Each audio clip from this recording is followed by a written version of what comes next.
പാർട്ടിയെല്ലാം കഴിഞ്ഞതിന് ശേഷം അപ്പുവിനെ മേല് കഴുകി കിടത്തിയുറക്കി നന്ദു.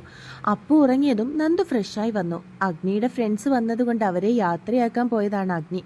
കുറച്ചു കഴിഞ്ഞ് അഗ്നി റൂമിലേക്ക് വന്ന് അവനും നേരെ ഫ്രഷാകാനായി പോയി. ഫ്രഷായി വന്ന് നന്ദുവിന്റെ അടുത്തായി വന്ന് കിടന്നു. നന്ദ. അഗ്നി അവളെ ചേർത്ത് പിടിച്ചുകൊണ്ട് അവളുടെ കാതിലായി വിളിച്ചു. ആ. നന്ദു ഒന്ന് മൂളിക്കൊണ്ട് വിളി കേട്ടു. നമുക്ക് ഒരിടം വരെ പോയാലോ? അഗ്നി അവളോട് ചോദിച്ചു. എങ്ങോട്ടാ? നന്ദു അവനെ നോക്കി. സർപ്രൈസ്. അഗ്നി കണ്ണിറക്കിക്കൊണ്ട് പറഞ്ഞു. നന്ദു ചിരിച്ചുകൊണ്ട് സമ്മതിച്ചു. അപ്പുവിനെ എടുത്ത് അമ്മയുടെ റൂമിലേക്ക് കിടത്തി. അമ്മയോട് യാത്ര പറഞ്ഞിട്ട് അവരിറങ്ങി. അഗ്നി പതിയെ ഡോറ് തുറന്ന് പോർച്ചിൽ മൂടിയിട്ട ബൈക്ക് എടുത്തു. അത് കണ്ടതും നന്ദു അവനെ ഒന്ന് കൂർപ്പിച്ചു നോക്കി. റൂമിൽ നിന്ന് ഇറങ്ങാൻ നേരം ജീൻസും ടോപ്പും കയ്യിൽ കൊടുത്ത് മാറി വരാൻ പറഞ്ഞത് അവൾ ഓർത്തു. അഗ്നി അവളെ തന്നെ നോക്കി കണ്ണിറുക്കി കള്ളച്ചിരിയോടെ ബൈക്ക് സ്റ്റാർട്ട് ചെയ്തു. നല്ല തണുപ്പുള്ളത് കൊണ്ട് തന്നെ അഗ്നിയെ ചുറ്റിപ്പിടിച്ചാണ് നന്ദു ഇരുന്നത്.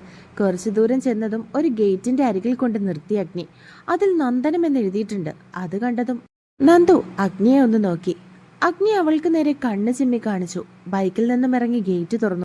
വീണ്ടും ബൈക്ക് എടുത്ത് അകത്തേക്ക് കടന്നു. ഉള്ളിലേക്ക് എത്തുന്നതിനനുസരിച്ച് ഒരു പ്രത്യേക മണം അവിടെ പരക്കുന്നത് അറിഞ്ഞിരുന്നു നന്ദു. കുറച്ചു ദൂരം എത്തിയതും അവിടെ ഒരു വുഡൻ ഹൗസ് കണ്ട് ബൈക്ക് നിർത്തി. പോക്കറ്റിൽ നിന്നും ചാവി എടുത്ത് തുറന്ന് നന്ദുവിനെ കൂട്ടി അകത്തേക്ക് കടന്നു. ലൈറ്റ് എല്ലാം ഓൺ ചെയ്തു അഗ്നി. നന്ദു വിടർന്ന കണ്ണുകളോടെ അഗ്നിയെ നോക്കി. ഒരു പ്രത്യേക ആകൃതിയിലാണ് ആ വീട് ഉണ്ടാക്കിയിരിക്കുന്നത്. അകത്തേക്ക് കയറിക്കഴിഞ്ഞാൽ ഒരു വലിയ നടുമുറ്റമാണ്. അതിന്റെ നടുവിലായിട്ട് ഒരു ചെമ്പകമരമുണ്ട്. ഒപ്പം ചെറിയ ഒരു ആമ്പൽക്കുളവും. ചെമ്പകം പൂത്തിട്ടുണ്ട്. അതിന്റെ മണം ആ വീടും പരിസരവും മുഴുവൻ പടർന്നിട്ടുണ്ട്. അഗ്നിയേട്ടാ, ഇതാരുടെ വീടാ? നന്ദു അവനെ നോക്കി ചോദിച്ചു. നമ്മുടെ വീടാ. നമ്മുടെ വീടോ? ആ, ഞാനും നീയും നമ്മുടെ കുട്ടികളും സന്തോഷവും മാത്രം നിറഞ്ഞിരിക്കുന്ന ഒരു വീട്. ഞാൻ നിന്നെ കണ്ടതായിരുന്നു. കമ്പനി കാര്യങ്ങൾ ചെയ്തു തുടങ്ങിയത് മുതൽ അച്ഛൻ തരുന്ന പണം കൊണ്ട് ആദ്യം ഈ സ്ഥലം വാങ്ങി, പിന്നെ വീടുണ്ടാക്കി. ദിവസവും മെയിൻറ്റെയിൻ ചെയ്ത് പോകുന്നത് കൊണ്ടാ ഇങ്ങനെ ഇരിക്കുന്നേ. കുറച്ചു ദിവസമായിട്ട് വിചാരിക്കുന്നതാ നിന്നെയും കൂട്ടി ഇങ്ങോട്ടേക്ക് വരണോന്ന്. ഇപ്പോഴതിന് സാധിച്ചത്. അഗ്നി പറഞ്ഞു നിർത്തിയതും നന്ദു കാറ്റുപോലെ വന്ന് അഗ്നിയുടെ നെഞ്ചിലേക്ക് ചാഞ്ഞിരുന്നു. ഒരുപാട് നേരം അവന്റെ നെഞ്ചിൽ ചേർന്ന് നിന്നു. അവളുടെ കണ്ണുകൾ രണ്ടും നിറഞ്ഞിട്ടുണ്ടായിരുന്നു. അഗ്നിയും അവളെ ചേർത്ത് പിടിച്ച് നടുമുറ്റത്ത് സെറ്റ് ചെയ്തിരുന്ന ഊഞ്ഞാലിൽ അവളുമായിട്ടിരുന്നു. നല്ല നിലാവെളിച്ചം ഉള്ളതുകൊണ്ട് ലൈറ്റെല്ലാം ഓഫാക്കിയിരുന്നു അഗ്നി. ഒന്നും പറയാതെ അവന്റെ നെഞ്ചിലായി അങ്ങനെ തന്നെ ഇരുന്നു നന്ദു. മൗനം കൊണ്ട് അവരുടെ ഹൃദയം സംസാരിച്ചു. ദീർഘനേരത്തെ മൗനത്തിനു ശേഷം അഗ്നി അവളുടെ മുഖം കയ്യിൽ കോരിയെടുത്തു. സ്വന്തമാക്കിക്കോട്ടെ ഞാൻ? അഗ്നി ചോദിച്ചുകൊണ്ട് അവളെ നോക്കി. അവന്റെ അതരങ്ങളിൽ അതരം ചേർത്തുകൊണ്ട് നന്ദു അവനായി അവളെ പൂർണ്ണമായി സ്വന്തമാക്കാൻ അനുവാദം നൽകി. നിലാവിനെയും താരകങ്ങളെയും സാക്ഷിയാക്കി അവൻ അവളെ സ്വന്തമാക്കി. ഒപ്പം അവളുടെ മനസ്സിനെയും. ഒരിക്കലും ഒരാളെ കൊണ്ടും ഒരു വേർപിരിവില്ലാതെ അഗ്നിയും തീർത്തയും പൂർണ്ണമായി ഒന്നു ചേർന്നു. അവരുടെ സംഗമത്തിൽ സന്തോഷമായി ഭൂമിയിലേക്ക് മഴ വർഷിച്ചു. ആ രാത്രി പുലരുവോളം അഗ്നിയുടെ പ്രണയമഴയിൽ നന്ദുവും നനഞ്ഞു കുതിർന്നു. വെയിലിന്റെ നാളം കണ്ണിലേക്ക് അടിച്ചതും അഗ്നി കണ്ണുകൾ ചിമ്മിത്തുറന്നു. ഇപ്പോഴും അവർ ഇന്നലെ രാത്രിയിൽ കിടക്കുന്നിടത്താണ് കിടക്കുന്നതെന്ന് ഓർമ്മ വന്നതും അഗ്നി തല ചരിച്ചു വെച്ച് നന്ദുവിനെ നോക്കി. അവന്റെ കഴുത്തിൽ മുഖം ചേർത്ത് കിടക്കുകയാണ് കക്ഷി. ഇരുവരും പൂർണ്ണ നഗ്നരാണ്. നന്ദുവിന്റെ പരന്നു കിടക്കുന്ന മുടിയാണ് അവർക്ക് മറയായിട്ടുള്ളത്. അഗ്നി അവളുടെ പരന്നു കിടക്കുന്ന മുടിയെ ഒതുക്കി വെച്ച് നന്ദുവിന്റെ ചെവിയിലായി പതിയെ വിളിച്ചു. ഒന്ന് ഞെരുങ്ങിക്കൊണ്ട് നന്ദു കണ്ണുകൾ തുറന്നു. പെട്ടെന്ന് അവൾക്ക് ഇന്നലെ രാത്രിയിൽ നടന്ന കാര്യങ്ങൾ ഓർമ്മ വന്നതും അവൾ ഞെട്ടലോട് അഗ്നിയെ നോക്കി. അവൾ വേഗം അവന്റെ കഴുത്തിൽ മുഖം പൊയ്ത്തി കിടന്നു. എന്താ എന്റെ നന്ദൂട്ടി, നാണോ ആണോ? അയ്യോ അഗ്നിയേട്ടാ, മിണ്ടാതിരുന്നേ. നന്ദു അവന്റെ വാ പൊത്തിപ്പിടിച്ചുകൊണ്ട് പറഞ്ഞു. എന്റെ പെണ്ണെ വാ, ഞാൻ വാഷ്റൂമിലാക്കി തരാം. അഗ്നി അവളുമായി എഴുന്നേറ്റുകൊണ്ട് പറഞ്ഞു. നന്ദുവിനെ അവനെ നോക്കാൻ വല്ലാതെ ജാളിത തോന്നി. കാരണം ഒരു പേരിന് പോലും വസ്ത്രമുണ്ടായിരുന്നില്ല അവൾക്ക്. എന്റെ പെണ്ണെ എന്തിനാ ഇങ്ങനെ ചമ്മുന്നേ? ഇന്നലെ രാത്രി മുഴുവൻ ഞാൻ കണ്ടതാ. ഇനി എനിക്ക് കാണാനുള്ളതാ. അതുകൊണ്ട് എന്റെ പെണ്ണ് നാണിക്കേണ്ട. ധൈര്യമായിട്ട് എന്നെ നോക്കിക്കോ. അഗ്നി പറഞ്ഞുകൊണ്ട് അവളെ എടുത്ത് വാഷ്റൂമിലാക്കി കൊടുത്തു. നന്ദു ഫ്രഷായി വന്നപ്പോ ബെഡിലിരിക്കുന്ന കവർ കണ്ടു. അവൾക്കിടാൻ ഒരു ചുരിദാർ ഉണ്ടായിരുന്നു. നന്ദു വേഗം അതെടുത്ത് റെഡിയായി. അഗ്നിയും ഫ്രഷായിട്ട് വന്നു. നന്ദുവിന്റെ അടുത്തേക്ക് ചെന്ന് അഗ്നി അവളുടെ നെറ്റിയിലൊന്ന് മുത്തി. ഇന്നലെ ഇത്തിരി ആക്രാന്തം കാണിച്ചു എന്ന് എനിക്കും അറിയാം. സോറി. നിനക്ക് ഒത്തിരി വേദനിച്ചോ? ഇല്ലെന്ന് തലയാട്ടി നന്ദു അവന്റെ നെഞ്ചിലേക്ക് മുഖം പൊഴുത്തി. എന്റെ പെണ്ണെ, ഈ നെഞ്ചിൽ കിടക്കുന്നത് നിനക്കൊരു ശീലമായിട്ടുണ്ട്. ഈ നെഞ്ചിൽ കിടക്കുന്ന ഫീല് മറ്റൊന്നിലും എനിക്ക് കിട്ടില്ല. അവൾ അവന്റെ നെഞ്ചിലായി ചാഞ്ഞുകൊണ്ട് പറഞ്ഞു. ഇരുവരും വീട് പൂട്ടി നേരെ വീട്ടിലേക്ക് പോയി. ഇനിയും നിന്നാൽ വൈകും. അപ്പു ഉണർന്നാൽ കരഞ്ഞു വാശി പിടിക്കും. അതുകൊണ്ട് അവർ വേഗം വീട്ടിലേക്ക് തിരിച്ചു പോയിരുന്നു. വീട്ടിലെത്തിയതും നേഹയെ കണ്ടതും നന്ദു അവൾക്ക് മുഖം കൊടുക്കാതെ റൂമിലേക്ക് ഓടിയെന്ന് തന്നെ പറയാം. പിറകിൽ വന്ന അഗ്നി മൂളിപ്പാട്ടും പാടി അവളെ വട്ടം കറക്കി റൂമിലേക്ക് പോയി. ഒന്നും മനസ്സിലാകാതെ നേഹ അവരെ തന്നെ നോക്കി നിന്നു. അഗ്നി സ്റ്റെപ്പ് പകുതി കയറി നേഹയെ തിരിഞ്ഞു നോക്കി. നേഹ അവർ പോയ വഴി അങ്ങനെ തന്നെ നോക്കി നിൽക്കുകയാണ്. കൂടുതൽ അവളുടെ മുന്നിൽ നിന്ന് ആ പെണ്ണ് കുടയുമെന്ന് ഉറപ്പാണ്. അതുകൊണ്ടാണ് വേഗം കയറിപ്പോയത്. അഗ്നി രക്ഷപ്പെട്ടു എന്ന മട്ടിൽ റൂമിലേക്ക് പോയി. റൂമിൽ കയറിയതും നന്ദു ഫോൺ സംസാരിച്ചു. ഇപ്പൊ എത്താന്ന് പറഞ്ഞ് ഫോൺ കട്ട് ചെയ്തു. ഞേട്ടാ, ഹോസ്പിറ്റലിൽ ഒരു എമർജൻസി കേസ് വന്നിട്ടുണ്ട്, എന്നെ ഒന്ന് ഡ്രോപ്പ് ചെയ്യോ? ആ ചെയ്യാം. അല്ല നിനക്കൊന്നും വേണ്ടേ? ഭക്ഷണം കഴിച്ചിട്ട് പോകാം. ഞാൻ ക്യാൻറ്റീനിൽ നിന്ന് കഴിച്ചോളാം. അതൊന്നും പറ്റില്ല, വാ ഞാൻ എടുത്തു തരാം. അഗ്നി അതും പറഞ്ഞ് നന്ദുവിന്റെ കൈയും പിടിച്ച് താഴേക്ക് കൊണ്ടുപോയി. ടേബിളിലേക്ക് അവളെ ഇരുത്തി പ്ലേറ്റിൽ ഇഡലി സാമ്പാറും വിളമ്പി അവൻ തന്നെ അവൾക്ക് കൊടുത്തു. നന്ദു മതിയെന്ന് പറഞ്ഞതും അവനും അതിൽ തന്നെ കഴിച്ചു. കഴിച്ചു കഴിഞ്ഞ് എഴുന്നേറ്റതും അവരെ നോക്കി നിൽക്കുന്നവരെ കണ്ട് അവനൊന്ന് ചിരിച്ച് കൈ കഴുകാൻ പോയി. നന്ദുവിന് പോകാനുള്ളത് കൊണ്ട് അഗ്നി രക്ഷപ്പെട്ടു എന്ന് പറഞ്ഞ് വേഗം കാറിന്റെ അടുത്തേക്ക് പോയി. അപ്പൂട്ടൻ ഇതുവരെ എഴുന്നേറ്റിട്ടില്ല. അതുകൊണ്ട് അമ്മയെ ഏൽപ്പിച്ച് നന്ദു എല്ലാവരോടും യാത്ര പറഞ്ഞിറങ്ങി. രണ്ടുപേരുടെ സ്നേഹം കണ്ട് അവിടെ ഉള്ളവരുടെ ഉള്ളിൽ സന്തോഷം കൊണ്ട് നിറഞ്ഞിരുന്നു, ഒപ്പം ആശ്വാസവും. അഗ്നിയും നന്ദയും പുതിയൊരു ലൈഫ് സ്റ്റാർട്ട് ചെയ്തു. പരസ്പരം സ്നേഹിച്ചും പിണങ്ങിയും അവർ കൂടുതൽ പ്രണയിച്ചു. പഴയ നന്ദയിൽ നിന്ന് അവൾ ഒത്തിരി മാറി. അഗ്നിയുടെ കുറുമ്പോടെയുള്ള നോട്ടത്തിൽ അവനോട് ചേർന്ന് അവളും കുറുമ്പ് കാണിക്കാൻ തുടങ്ങി.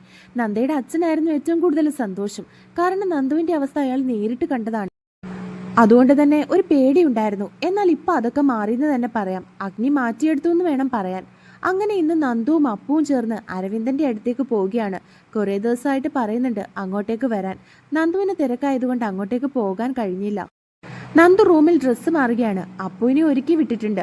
സാരി ചുറ്റി മുടിയെല്ലാം കെട്ടിവെച്ച് തിരിയാൻ നിന്നതും അഗ്നി അവളെ പുറകിൽ കൂടി കെട്ടിപ്പിടിച്ചു. എന്തായി കാണിക്കുന്നേ? ഡോർ അടച്ചിട്ടില്ല ഞാൻ. നന്ദു അവന്റെ കയ്യിലൊന്ന് തല്ലിക്കൊണ്ട് പറഞ്ഞു. ഡോർ അടച്ചിട്ട് വന്നാ എന്തെങ്കിലും തരുമോ? ചി, ഏത് സമയം വഷളത്തിന് മാത്രമേ അറിയൂ. ഞാൻ എൻ്റെ ഭാര്യയോടാ പറയുന്നേ, അല്ലാതെ നാട്ടിലെ പെണ്ണുങ്ങളോടൊന്നും അല്ല. അഗ്നി ഗർവോടെ പറഞ്ഞു. നന്ദു ചിരിച്ചുകൊണ്ട് അവന്റെ കയ്യിൽ നിന്ന് മാറിപ്പോകാൻ നിന്നതും അഗ്നി അവളെ പിടിച്ചു വെച്ചു. നന്ദുട്ടി, ഏട്ടന് ഉമ്മ തന്നിട്ട് പോ. ഒരാഴ്ച കഴിഞ്ഞേ എനിക്കിനി കിട്ടൂ. അഗ്നി പറഞ്ഞതും നന്ദു മനസ്സിലാകാതെ നോക്കി. ഒരാഴ്ച ഒരു ബിസിനസ് മീറ്റിംഗ് ഉണ്ട്, അതുകൊണ്ട് മുംബൈ വരെ പോകേണ്ട ആവശ്യമുണ്ട്. ഇന്ന് നൈറ്റ് ഫ്ലൈറ്റ് പോകും. ഞാൻ ഡ്രസ്സെല്ലാം എടുത്ത് വെക്കാം, നന്ദു പെട്ടെന്ന് അവനോട് പറഞ്ഞു. അതൊക്കെ പിന്നെ, ഇപ്പൊ എനിക്കെന്റെ നന്ദുട്ടി ഒരു ഉമ്മതാ, എന്നിട്ട് ഞാൻ നിങ്ങളെ അച്ഛൻ്റെ അടുത്താക്കി തരാം. അഗ്നി പറഞ്ഞതും നന്ദു അവന്റെ കവളിൽ ഒരു ഉമ്മ കൊടുത്തു. അങ്ങനെയല്ല, ഞാൻ പറഞ്ഞു തരാം എന്ന് പറഞ്ഞ് അഗ്നി അവളെ അവനിലേക്ക് ചേർത്ത് പിടിച്ച് അവന്റെ അതരം കൊണ്ട് നുണഞ്ഞു. നന്ദുവിന് ശ്വാസം കിട്ടാതെ പിടഞ്ഞുപോയി. അഗ്നിയുടെ തോളിൽ പതിയെ അടിച്ചതും അഗ്നി അവളുടെ അതരം വേർപ്പെടുത്തി. ചുവന്ന തുടുത്തു നിൽക്കുന്ന നന്ദുവിനെ കണ്ടതും അഗ്നി വീണ്ടും അവളുടെ അതരം നുണഞ്ഞു. നന്ദുവിനെ അപ്പുവിനെ വീട്ടിലാക്കി അഗ്നി നേരെ പോയത് എയർപോർട്ടിലേക്കാണ്. എയർപോർട്ടിലെത്തിയതിനു ശേഷം നന്ദുവിനെ അവൻ വിളിച്ചു പറഞ്ഞു.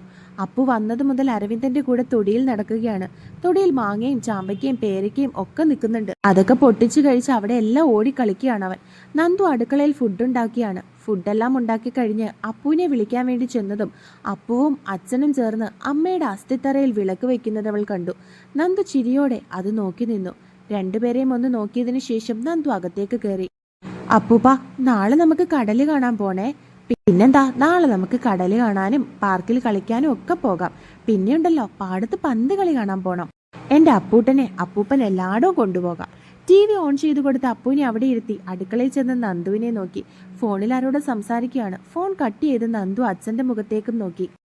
അച്ഛാ, ഹോസ്പിറ്റലിൽ നിന്നാ വിളിച്ചത്. എനിക്ക് അത്യാവശ്യമായിട്ട് പോകണം. ഒരു എമർജൻസി വന്നിട്ടുണ്ട്. അതിനെന്താ, നീ പോയിട്ട് വാ. പക്ഷേ അച്ഛാ, അപ്പു. നീ പൊയ്ക്കോ, ഞാൻ നോക്കിക്കോളാം. എന്തെങ്കിലും ഉണ്ടെങ്കിൽ ഞാൻ അവനെയും കൂട്ടി അങ്ങോട്ടേക്ക് വരാം.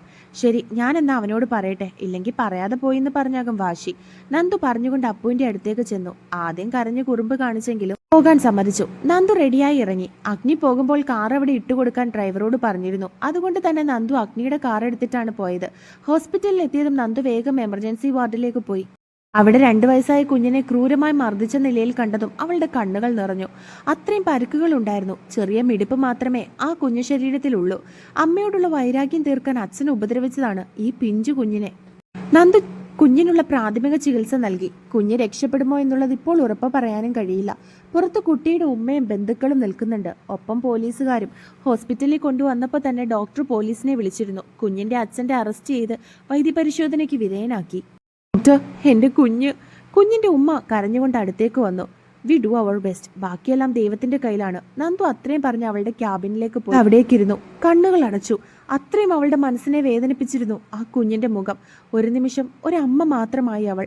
ആ കുഞ്ഞിനെ ഉപദ്രവിച്ചവനെ കൊല്ലാൻ വരെ തോന്നി അവൾക്ക്. ഫോൺ ബെല്ലടിക്കുന്നത് കേട്ടതും നന്ദു ഫോണിലേക്ക് നോക്കി. അഗ്നിയാണെന്ന് കണ്ടതും അവൾ ഫോൺ എടുത്തു. ഹലോ, എന്റെ നന്ദ ഉറങ്ങിയോ? അഗ്നി ചിരിയോട് ചോദിക്കുന്നത് കേട്ട് അവളുടെ ചുണ്ടിലും പുഞ്ചിരി വിടർന്നു. ഞാൻ ഹോസ്പിറ്റലിലാ, ഒരു എമർജൻസി വന്നു. ബിസിയാണോ ഇപ്പോ? അഗ്നി ചോദിച്ചു. അല്ല, ഭക്ഷണം കഴിച്ചോ? നന്ദു തിരികെ അവനോട് ചോദിച്ചു. കഴിച്ചു, കിടക്കാൻ പോകുക. അപ്പൊ തോന്നി എന്റെ പെണ്ണിനോടൊന്നും മിണ്ടാന്ന്. ആണോ? അവളും തിരിച്ചു കുറുമ്പോട് ചോദിച്ചു. ഐ റിയലി മിസ് യു, അഗ്നി അവളോട് പറഞ്ഞു. മിസ് യു ടു, അത്രയും പറഞ്ഞ് നന്ദു ഫോൺ വെച്ചു. നന്ദു ഡ്യൂട്ടി കഴിഞ്ഞ് ഇറങ്ങാൻ നിൽക്കുമ്പോഴാണ് അപകടം പറ്റിയ കുട്ടിക്ക് ബ്രീത്തിങ് പ്രോബ്ലം ഉണ്ടെന്ന് നേഴ്സ് വന്ന് പറഞ്ഞത്. നന്ദു വേഗം തന്നെ ICUവിലേക്ക് പോയി. അവിടെ വേറെയും 2 ഡോക്ടർമാർ ഓക്സിജനൊക്കെ കൊടുക്കാൻ നോക്കുന്നുണ്ട്. നന്ദു വേഗം കുഞ്ഞിന്റെ അടുത്തേക്ക് ചെന്നു. കുഞ്ഞിനെ ഒന്ന് നോക്കി വേഗം നേഴ്സിനോട് ഇഞ്ചക്ഷൻ എടുക്കാൻ പറഞ്ഞു. ഇഞ്ചക്ഷൻ കൊടുത്തു കഴിഞ്ഞതും കുഞ്ഞ് നോർമലായി ബ്രീത്ത് ചെയ്യാൻ തുടങ്ങി. ഒരിക്കൽ കൂടി കുഞ്ഞിനെ ചെക്ക് ചെയ്തു. അവൾ പുറത്തേക്കിറങ്ങി. നന്ദു പാർക്കിങ്ങിൽ നിന്ന് കാറെടുത്ത് വീട്ടിലേക്ക് പോയി. ഇടയിൽ കടയിൽ നിന്ന് അപ്പുവിന് ഇഷ്ടമുള്ള ഫ്രൂട്ടും മിഠായിയും ഒക്കെ വാങ്ങി. നന്ദു ഗേറ്റ് കടന്നപ്പോൾ തന്നെ കണ്ടു മുറ്റത്ത് അപ്പൂപ്പനും മോനും കൂടി ഭയങ്കര കളിയിലാണ്. മുറ്റത്ത് ഓടിക്കളിക്കുകയാണ് രണ്ടുപേരും. നന്ദുവിനെ കണ്ടതും അമ്മ എന്ന് വിളിച്ച് നന്ദുവിന്റെ അടുത്തേക്ക് ഓടി വന്നു അവൻ. നന്ദു അവനോട് അവിടെ തന്നെ നിൽക്കാൻ പറഞ്ഞു. അമ്മ ഫ്രഷ് ആയിട്ട് വരാമെന്ന് പറഞ്ഞ് അകത്തേക്ക് പോയി. അവൾ അവന് വാങ്ങിയ മിഠായി എല്ലാം അവന് തന്നെ കൊടുത്തു. നന്ദു ഫ്രഷായി വന്ന് ഫുഡ് കഴിച്ചു. കുറച്ചു നേരം ഒന്ന് കിടക്കണമെന്ന് വിചാരിച്ചെങ്കിലും ഉറക്കം വന്നില്ല. അതുകൊണ്ട് അപ്പുവിന്റെ കൂടെ ഇരുന്നു. അരവിന്ദൻ ഡ്യൂട്ടിക്ക് പോയിരുന്നു. നന്ദുവും അപ്പുവും ഉച്ചയ്ക്ക് ഭക്ഷണം കഴിച്ച് സച്ചിയുടെ വീട്ടിലേക്ക് പോയി. നന്ദുവിനെയും അപ്പുവിനെയും കണ്ടതും സച്ചിക്ക് ഒത്തിരി സന്തോഷമായി. നിമ്മുവിന്റെ കയ്യിലിരുന്ന കുഞ്ഞിപ്പെണ്ണിനെ നന്ദു കയ്യിലേക്ക് വാങ്ങി കൊഞ്ചിച്ചു. അപ്പവും കുഞ്ഞിപ്പെണ്ണിനെ നോക്കുകയാണ്. അവൻ തൊട്ടും തലോടിയും കുഞ്ഞിനെ നോക്കുന്നുണ്ട്. അമ്മ, നമുക്ക് കുഞ്ഞിയെ കൊണ്ടുപോയാലോ? കുഞ്ഞിപ്പെണ്ണിനെ കൊണ്ടുപോയ അപ്പൂസിന് കുഞ്ഞിയെ നോക്കാൻ അറിയോ? തിരികെ അവനോട് ചോദിച്ചു. ഞാൻ നോക്കും, എനിക്ക് ഒത്തിരി ഇഷ്ടമായി വാവേ. അപ്പോഴാണ് സച്ചുവിന്റെ അമ്മ അങ്ങോട്ടേക്ക് വന്നത്. നിമ്മി, കുഞ്ഞിനെ വാങ്ങിക്കേ, മച്ചുകൾ കുട്ടികളെ എടുക്കുന്നത് കുഞ്ഞിന് ദോഷാണ്. ചെറിയമ്മ പറയുന്നത് കേട്ട് നന്ദുവിന്റെ കണ്ണുകൾ നിറഞ്ഞു. അവൾ വേഗം കുഞ്ഞിനെ നിമ്മിയുടെ കയ്യിലേക്ക് കൊടുത്തു. അമ്മേ, സച്ചു ദേഷ്യത്തിൽ വിളിച്ചു. നീ ദേഷ്യപ്പെടണ്ട, സത്യ പറഞ്ഞത്. ഇവൾക്ക് കുഞ്ഞുണ്ടാകില്ലെന്ന് ഇവളുടെ ഭർത്താവ് തന്നെയല്ലേ പറഞ്ഞത്. ആ കൊച്ചന്റെ നല്ല മനസ്സുകൊണ്ട് കല്യാണം കഴിച്ചു എന്ന് അറിഞ്ഞപ്പോ ഒഴിവാക്കാതെ കൂടെ നിർത്തി. അപ്പൊ അഹങ്കാരം കാണിച്ച് ഇറങ്ങി പോന്നതല്ലേ. അമ്മ, അപ്പു അവളെ വിളിച്ചുകൊണ്ട് ചുറ്റിപ്പിടിച്ചു. നന്ദു കണ്ണുകൾ തുടച്ചുകൊണ്ട് അപ്പുവിനെ എടുത്തു. സച്ചിയേട്ടാ, ഞങ്ങൾ പോവാണേ. അപ്പുവിനെ എടുത്ത് നന്ദു അവിടെ നിന്നും ഇറങ്ങി. അമ്മ, എന്തൊക്കെയാ ഈ പറഞ്ഞത്? അവൾക്ക് കുഞ്ഞുണ്ടാവില്ല എന്ന് അമ്മയോട് ആരാ പറഞ്ഞത്? അമ്മ പറഞ്ഞില്ലേ, മുന്നേ അവളെ കല്യാണം കഴിച്ച ഒരുത്തൻ അവനാണ് അവൾക്കൊരു കുഞ്ഞുണ്ടാകാൻ പറ്റാത്ത അവസ്ഥയിൽ എത്തിച്ചത്. ഉണ്ടായ കുഞ്ഞിനെ അവൻ തന്നെയാ കൊന്നത്. ഇതൊന്നും അവൾ ആരുടെ അടുത്തും പറഞ്ഞിട്ടില്ല.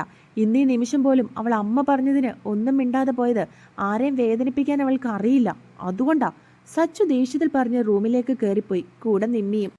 അപ്പുവുമായി വീട്ടിലെത്തി നന്ദുവിന് ഫോണിൽ കാർട്ടൂൺ ഇട്ടുകൊടുത്ത് അവന്റെ അടുത്തായിട്ട് അവൾ വരുന്നു. അവളുടെ ചിന്തകൾ പലയിടത്തുമായിരുന്നു. പെട്ടെന്നാണ് അവളുടെ കണ്ണുകൾ ആരോ പൊത്തിയത്. അവൾ ഞെട്ടി കൈകൊണ്ട് പരതി. അഗ്നിയേട്ടാ, നന്ദു വിളിച്ചു. അഗ്നി അവളുടെ കണ്ണിൽ നിന്നും കൈയെടുത്തു. ശേഷം കവളിൽ ചുംബിച്ചു. എന്താ എന്റെ പെണ്ണ് ഇത്രയും വലിയ കാര്യമൊക്കെ ആലോചിച്ചുകൊണ്ടിരിക്കുന്നത്? ഞാൻ വന്നത് പോലും അറിയാതെ. അഗ്നി അവളോടായി ചോദിച്ചു. ഒന്നുമില്ല. അഗ്നിയേട്ടൻ എപ്പോ വന്നു? അല്ല, അപ്പു എവിടെ? ഞാൻ വന്നിട്ട് ഒത്തിരി നേരമായി. എന്റെ പെണ്ണാണെങ്കിൽ അറിഞ്ഞത് കൂടിയില്ല. അപ്പുദേ അവിടെ അച്ഛന്റെ കൂടെയുണ്ട്. നിന്നെ ചോദിച്ചപ്പോ അവനാ പറഞ്ഞ അമ്മ ഇവിടെ ഉണ്ടെന്ന്. അച്ഛൻ വന്നോ? നന്ദു വീണ്ടും ചോദിച്ചു. ഞാനും അച്ഛനും ഒരുമിച്ചാ വന്നത്. ഏട്ടൻ പോയി ഫ്രഷ് ആയിട്ട് വാ, ഞാൻ ചായ എടുക്കാം. അതൊക്കെ പിന്നെ. ആദ്യം എനിക്ക് വേറൊരു കാര്യം വേണം. എന്താ വേണ്ടത്? ദേ ഇത്. അയ്യേ, മാറിക്കേ, ഇത് റൂമൊന്നും അല്ല. അച്ഛനും മോനും കൂടി വന്ന് കണ്ട നാണം കെടും. നന്ദു അവനെ തട്ടി മാറ്റിക്കൊണ്ട് പറഞ്ഞു. അഗ്നി അവളുടെ കയ്യിൽ പിടിച്ച് റൂമിലേക്ക് വലിച്ചു, നെഞ്ചിലേക്കിട്ടു. നന്ദു ഞെട്ടി അവനെ നോക്കിയതും അഗ്നി അവളെ കയ്യിൽ കോരിയെടുത്ത് റൂമിലേക്ക് നടന്നു. എന്താ ഈ കാണിക്കുന്നേ? നന്ദു അവന്റെ തോളിൽ തട്ടിക്കൊണ്ട് ചോദിച്ചു. എന്റെ പെണ്ണിനോട് എനിക്ക് സ്നേഹം നിറഞ്ഞു നിൽക്കുക. എനിക്ക് എന്തൊക്കെയോ ചെയ്യാൻ തോന്നുക.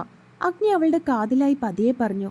അഗ്നിയുടെ ശ്വാസം തട്ടിയതും നന്ദു വിറച്ചുപോയി. അവന്റെ തോളിൽ മുറുക്കി പിടിച്ച് അവളിലെ വിറയൽ അവന്റെ ശരീരത്തിലേക്ക് അറിഞ്ഞു. റൂമിലെത്തി അവളെ താഴെ നിർത്തി വാതിലിൽ ലോക്ക് ചെയ്തു. അഗ്നി നന്ദുവിന്റെ അടുത്തേക്ക് ചേർന്ന് നിന്നു. അവന്റെ കൈകൾ ഇടുപ്പിൽ പതിഞ്ഞു. ചുണ്ടുകൾ പതിയെ നുണഞ്ഞു. നന്ദു പിടഞ്ഞുപോയി. അഗ്നിയിൽ നിന്ന് ഇതുപോലെ ആദ്യമായിട്ടാണ് ഇങ്ങനെ അധികാരത്തിൽ തന്നെ ചേർത്ത് നിർത്തി ചുംബിക്കുന്നത്. ദീർഘനേരത്തെ ചുംബനത്തിനൊടുവിൽ നന്ദു പിടഞ്ഞതും അഗ്നി അവളെ വിട്ടു. അവളുടെ പരന്നുപോയ കൺമശി തുടച്ചു കൊടുത്തു. പെണ്ണിന്റെ വിഷമമൊക്കെ പോയോ? എന്തുണ്ടെങ്കിലും എന്നോട് പറയണം. ഒരിക്കലും എനിക്ക് എന്തെങ്കിലും തോന്നുമെന്ന് വിചാരിച്ച് പറയാതിരിക്കരുത്. ആരൊക്കെ എന്തൊക്കെ പറഞ്ഞാലും എന്റെ നന്ദൂട്ടിക്ക് ഞാനുണ്ട്. അഗ്നി അവളുടെ മുഖം കയ്യിലെടുത്ത് നെറ്റിയിലൊന്ന് മുത്തിക്കൊണ്ട് പറഞ്ഞു. നന്ദു കണ്ണുകൾ നിറച്ച് അഗ്നിയെ കെട്ടിപ്പിടിച്ചു. അത്രയും നേരം അവൾ ഉള്ളിലൊതുക്കി ആരോടും പറയാതിരുന്ന വിഷമം അവളിൽ നിന്നും എങ്ങോട്ടോ പോയതുപോലെ. ഒത്തിരി വിഷമം തന്ന ദൈവം അതിനെല്ലാം പരിഹാരമായി തന്നത് മറ്റൊരു മരുന്നാണ്.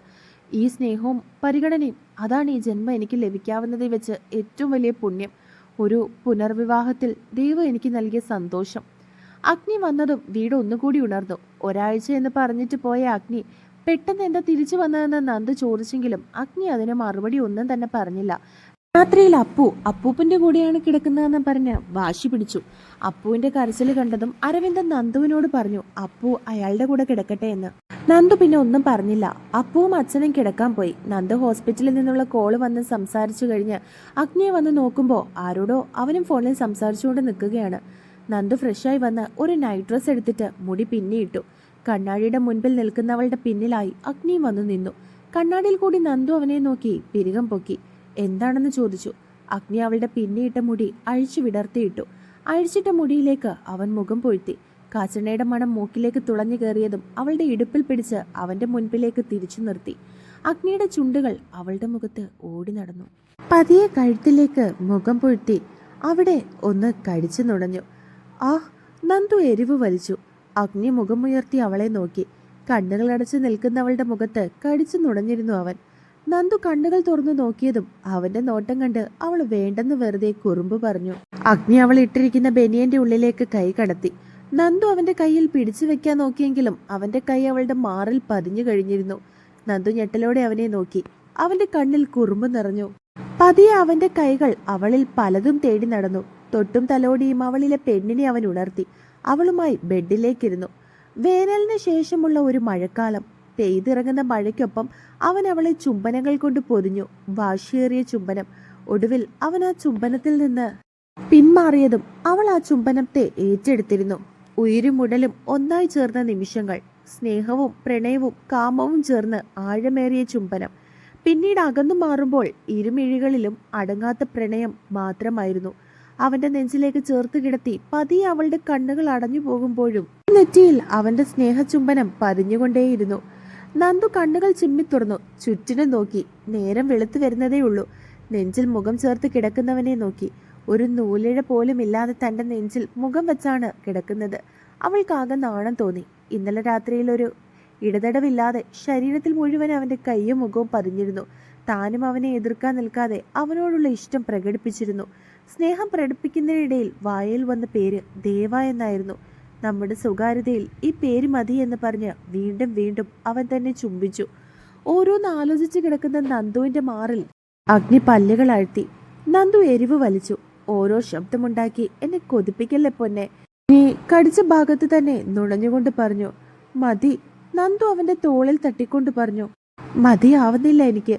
അഗ്നി കുറുമ്പോടെ പറഞ്ഞ് വീണ്ടും അവളിലേക്ക് ചാഞ്ഞു.